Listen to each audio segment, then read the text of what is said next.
السلام عليكم، معاكم أحمد مختار، وأهلا بكم في الحلقة رقم 12 من تلخيص كتاب العمل الجماعي من أجل الابتكار للكاتب إيمي إدموندسون. هو يعني إيه عمل جماعي؟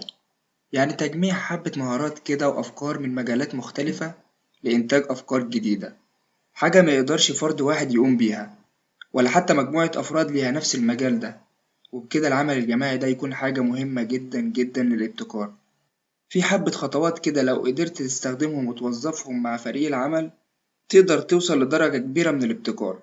أول نوع معانا التطلع أو البحث إلى هدف طموح.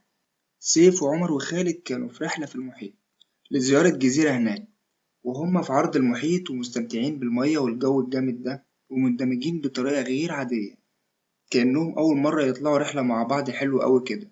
وفجأة صرخ عمر وقال لهم أنا شفت الجزيرة هناك أهي، تقريبا كده هي على بعد ميلين أو 3. ففرحوا جدا وبدأوا يهزروا ويضحكوا علشان مبسوطين بشكل الجزيرة وإنهم بقوا قريبين منها. وفي لحظة سعادتهم دي قامت عاصفة قلبت بيهم المركب، والموج بدأ يعلى جدا، بس هما فضلوا متمسكين جدا ببعض، وبسبب التزامهم بالهدف النبيل ده إنهم يتخلصوا من الورطة دي وينقذوا نفسهم من الغرق. ورغم الصعوبات اللي واجهتهم إلا إنهم فضلوا متمسكين أكتر وأكتر بإنهم ينقذوا نفسهم، وبدأوا يفكروا كويس بعد ما العاصفة هدت شوية، ووصل بيهم تفكيرهم إنهم يوصلوا للجزيرة بأي طريقة. فاتفقوا إن كل واحد فيهم هيركب على المركب شوية، والاتنين التانيين يوجهوا المركب ناحية الجزيرة. طبعا المركب مقلوبة، وبالفعل فضلوا كده سيف وعمر وخالد بعد تعب بدني ونفسي غير عادي لحد ما وصلوا للجزيرة. طبعا عقبال ما وصلوا كانوا خلصانين، ناموا على شاطئ الجزيرة بدون ما يحسوا بأي حاجة. وفي اليوم التاني بعد ما قاموا على أصوات الطيور المزعجة وصوت المية كانوا هيموتوا من الجوع. فبدأ سيف بالنزول للمية علشان يصطاد الأسماك، وخالد بدأ يجيب المزيد من غصون الأشجار، وعمر حاول بإشعال النار. وعاشوا على الحالة دي أكتر من شهر، لحد ما في يوم قاموا منهم على صوت طائرة إنقاذ. بدأوا يشعلوا نار كتيرة ويكتبوا بخطوط كبيرة على الرملة، لحد ما فريق الإنقاذ اللي في الطيارة شافهم ونجاهم من رحلة صعبة للغاية جدا. الفكرة من المثال ده إن كل واحد عنده طموح لإنجاز حاجة معينة، وكمان الطموح ده يكون موجود في 3 من الشباب كانوا مع بعض في رحلة، فالطبيعي هيكون فيها شوية خطورة وقلق، بس في نفس الوقت هتكون محفزة ليهم لو بدأوا يتعاونوا مع بعض لتحقيق الابتكار. أما النوع التاني بقى وهو تشكيل فريق العمل. هاني ولد شطور جدا، بيحب حاجة اسمها شغل من وهو طفل، اشتغل في أماكن كتيرة جدا وخد منها خبرات حلوة، وعرف إنها هتفيده في يوم من الأيام. وفعلا جه في يوم كده وفكر إنه يفتح مشروع خاص بيه، لأنه زهق من الشغل بره وعند الناس. وبعد ما فكر خد القرار إنه يفتح شركة بتصنع سيراميك وهتورده للمحلات الأصغر منها. وبمجرد إنه قال هيفتح الشركة فكر بقى إنه لازم يكون شغال معاه فريق عمل متكامل، وبدأ يطلب مجموعة من المهندسين والمصممين والمحاسبين، وعمل لهم انترفيو علشان يختار فيهم الأفراد اللي كفاءتهم في الشغل تكون أعلى. ولما ربنا كرمه واختار فريق عمل متكامل فهمهم إن كل فرد فيهم لازم يكون ليه وجهة نظر مختلفة، ولازم يتعاونوا مع بعض علشان يكون العمل الجماعي ده ناجح.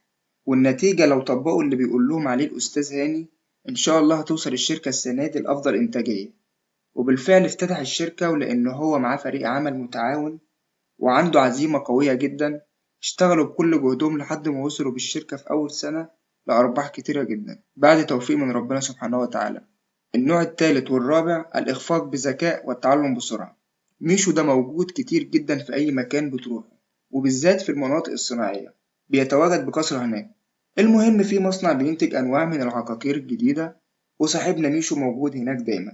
في أي نوع جديد من العقاقير بيبتكروا الدكاترة قبل ما يسمحوا بتصنيعه بيعملوا كمين لميشو علشان يصطادوه ويجربوا عليه علشان يعرفوا هل المنتج ده نافع ولا ضار.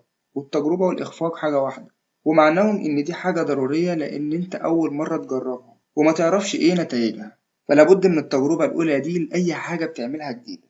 والنوع ده بيطلقوا عليه اسم إخفاق ذكي أو تجربة ذكية، لأنها في الواقع كويسة جدا أو تقدر تساعد أي فريق أو شركة على الابتكار أو النمو. بعد كده مصنع العقاقير ده بدأ يطور من نفسه أكتر وأكتر، لأن المديرين بدأوا يحسنوا من مهارات الموظفين علشان يبذلوا مجهود أكتر لإنتاج أفضل العقاقير الطبية. ولما كانوا بيفشلوا في منهجية حاجة معينة كانوا بيبذلوا جهد أكتر علشان ينجحوا في الحاجة دي. أهم حاجة والأخيرة إنهم بدأوا يكرروا العملية دي، يعني دايما بدأوا يطوروا من نفسهم للأفضل ويبتكروا عقاقير طبية جديدة وحلول جديدة علشان يقربوا أكتر من تحقيق الهدف المراد. خلاص خلصنا متستعجلش. ما تنساش بقى تعمل شير للحلقة دي علشان تشجع صحابك لفتح مشروع جديد، ويشرفنا طبعا وجود كومنت لكل واحد بيتابع القناة، لأن رأيكم بيحفزني أكتر وأكتر، بيخليني أحسن من نفسي لتقديم محتوى يليق بيكم. محتاج كمان دعمكم للقناة بالاشتراك فيها علشان الفكرة توصل للعالم العربي كله، وإن شاء الله بيكم وبوجودكم مكملين مع بعض. وبكده أكون خلصت حلقة النهاردة، وإلى لقاء آخر إن شاء الله إذا كان لنا في العمر بقية، وإذا شاء رب البرية. أستودعكم الله الذي لا تضيع ودائعه، والسلام الله عليكم ورحمة الله تعالى وبركاته.